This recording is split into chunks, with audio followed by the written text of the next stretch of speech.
can't shut me out. This is my baby's home too," Chloe screamed, her voice cracking as she pounded her fist against the solid oak of my front door.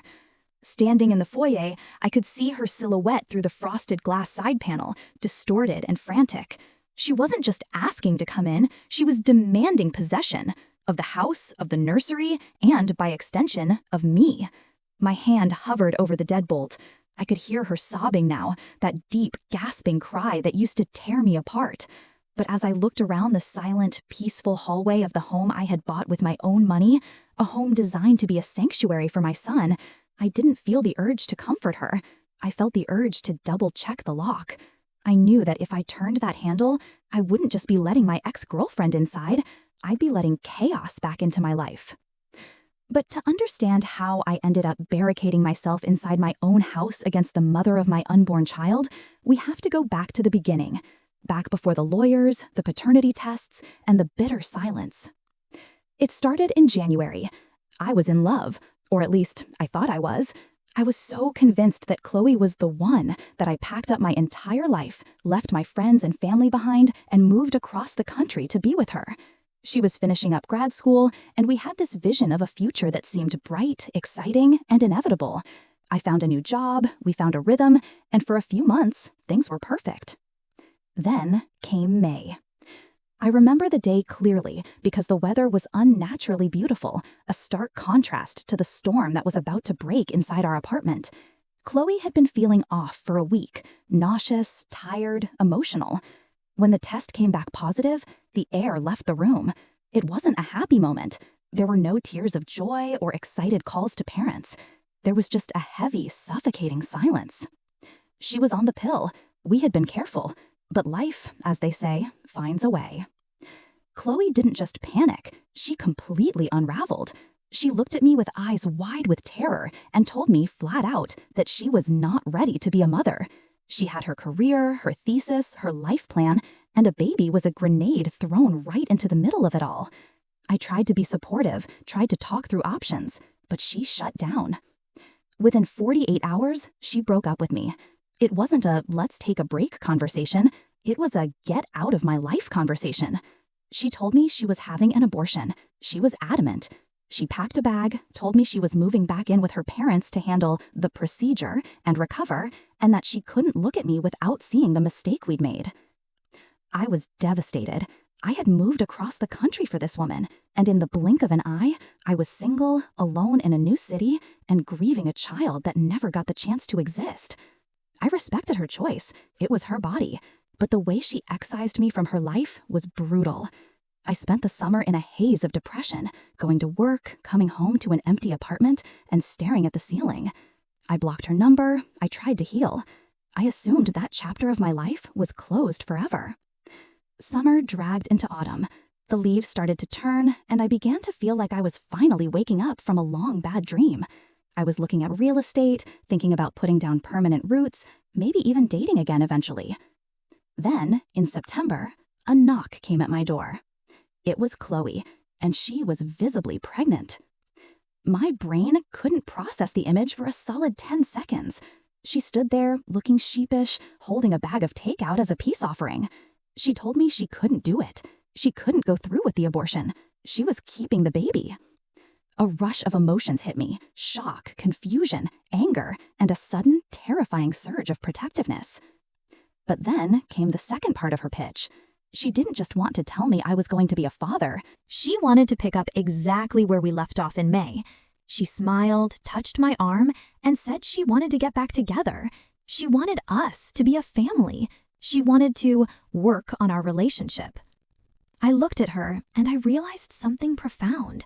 I felt nothing. The love I had in January had been incinerated by the abandonment in May. "I'm going to be a father," I told her, my voice steady, "but I am not going to be your boyfriend." She looked stunned, like she expected me to fall to my knees in gratitude, but the trust was gone. In fact, it was so broken that a dark thought crept into my mind. She had vanished for months. We had been broken up for a significant amount of time. How did I know for sure? "I want a paternity test," I said. The color drained from her face.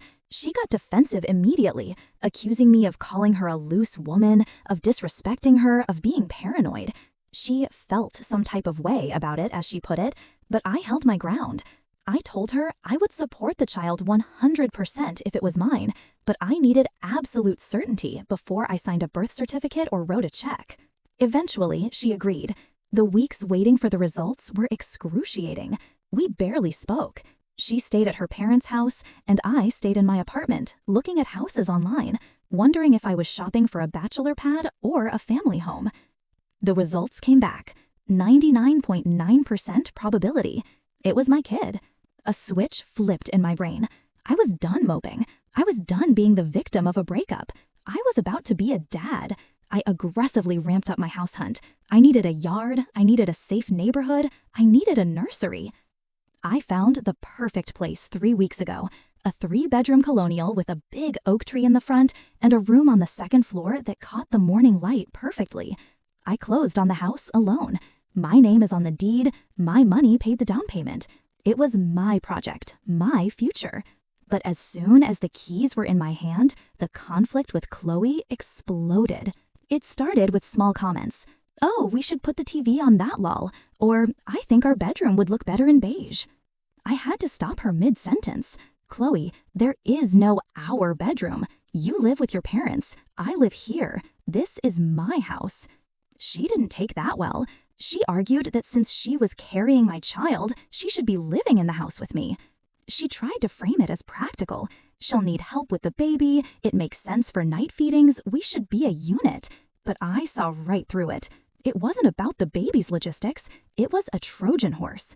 She thought if she could just get her boxes through the door, the relationship would inevitably follow. She thought she could wear me down by proximity. I stood firm. No, we are co-parents. You have your residence, I have mine. We will figure out a custody schedule, but you are not moving in. That refusal was the spark that lit the fuse. But the explosion really happened when it came to the nursery. Chloe's living situation is less than ideal. She's back in her childhood bedroom at her parents' house. It's cramped. There's literally no space for a crib, let alone a changing table or a rocking chair. Her parents are supportive, but their house is full. The baby will be sleeping in a bassinet next to her old high school trophies and textbooks. In my house, however, there is a dedicated room, the nursery. I threw myself into decorating it. It became my therapy. I spent hours researching the safest cribs, the most comfortable gliders, the best blockout curtains. I picked a theme, woodland creatures, soft greens and grays, calming and natural. I bought the paint. I spent late nights taping the trim and rolling the walls, imagining my son sleeping there.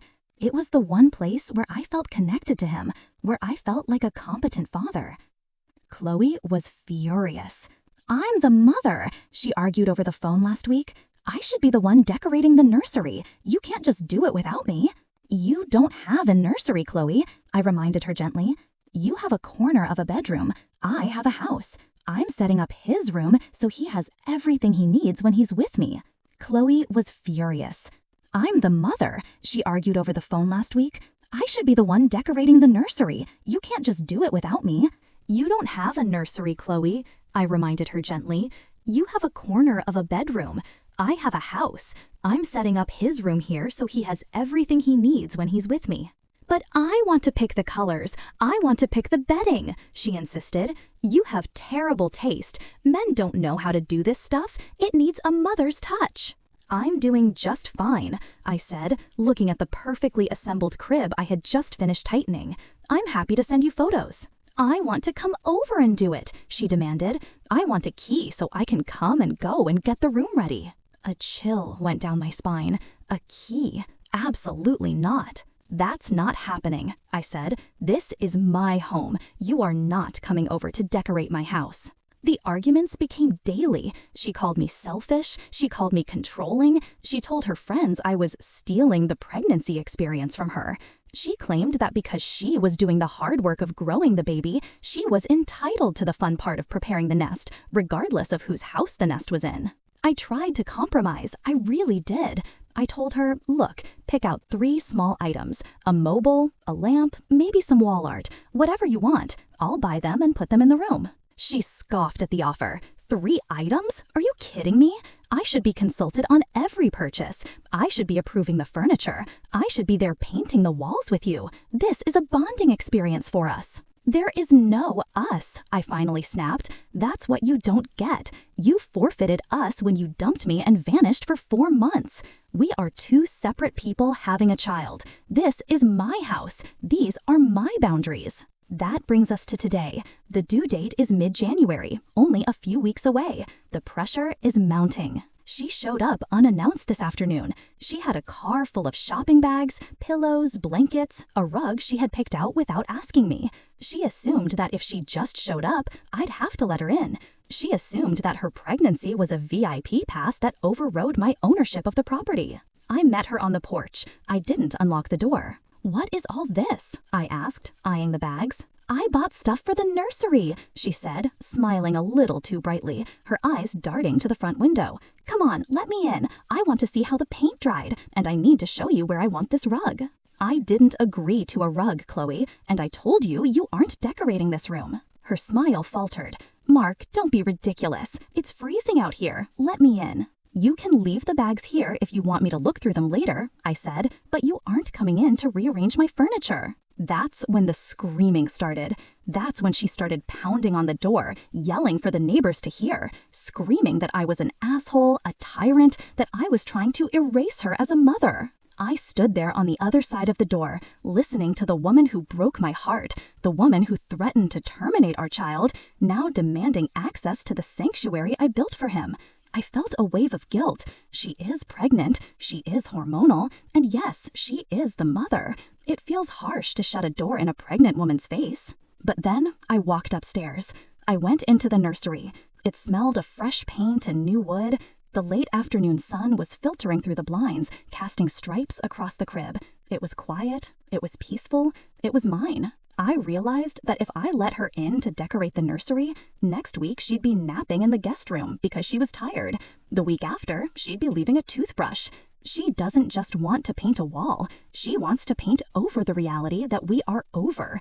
She wants the house, the stability, and the partner she threw away, now that the reality of single motherhood is staring her in the face. I am preparing to be the best father I can be. I have the diapers, the wipes, the clothes washed and folded. I am ready, but I am doing it on my terms, in my territory. I went back downstairs. The knocking had stopped. I looked out the peephole and saw her car backing out of the driveway. She was gone, for now, but I know this isn't the end of it. The baby is coming, and with him a lifetime of navigating this minefield with her. I sat down on the bottom step and put my head in my hands. I know I'm protecting my peace, but the accusations she screamed through the wood are ringing in my ears. So I have to ask, I'm trying to protect my boundaries and my home from an ex who already walked out on me once. But am I denying a mother a rightful connection to her child's environment? Do you think I went too far by banning her from the house? Let me know in the comments.